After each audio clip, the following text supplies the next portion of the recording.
Hello viewers, আসসালামু আলাইকুম। আজকে আমি আসলাম দেশি মুরগির রেসিপি নিয়ে। আমি প্রথমে চুলায় কড়াই বসিয়ে দিলাম, তারপর পরিমাণ মতো তেল দিয়ে দিলাম।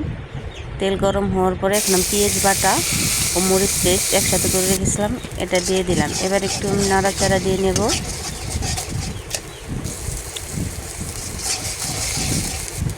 আমি পেস্টটা একটু কষিয়ে নিলাম ভালো করে। এবার তেজপাতা দুটা, দারচিনি, এলাচ দিয়ে আরেকটু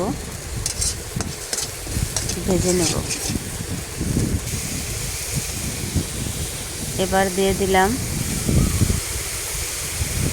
হলুদের গুঁড়া, মরিচের গুঁড়া,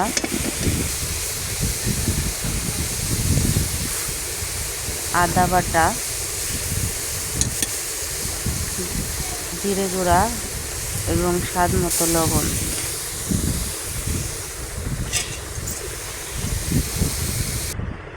এবার আমি পানি দিয়ে নিলাম যাতে মশলাটা পুড়ে না যায়। এখন আমি আগে থেকে মশলা দিয়ে মাংসটা সিদ্ধ করে রেখেছিলাম, দিয়ে দেব। এবার ভালো করে কষিয়ে নেব।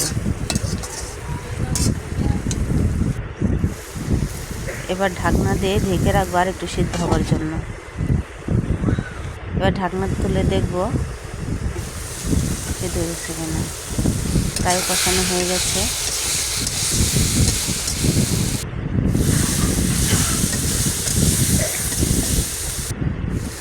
এখন আমি ঝোল অ্যাড করব।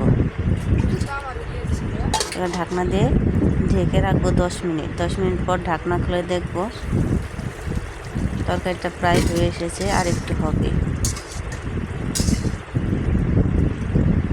আমি আবার ঢাকনা দিয়ে দিয়েছি, আবার ঢাকনা তুলে দেখছি তরকারিটা হয়েছে কিনা। তরকারিটা প্রায় হয়ে আসছে। এবার আমি দিয়ে দিলাম টালা জিরে গুঁড়ো।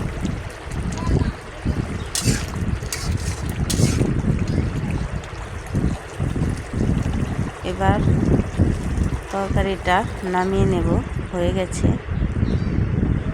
এবার ঢেলে নেব।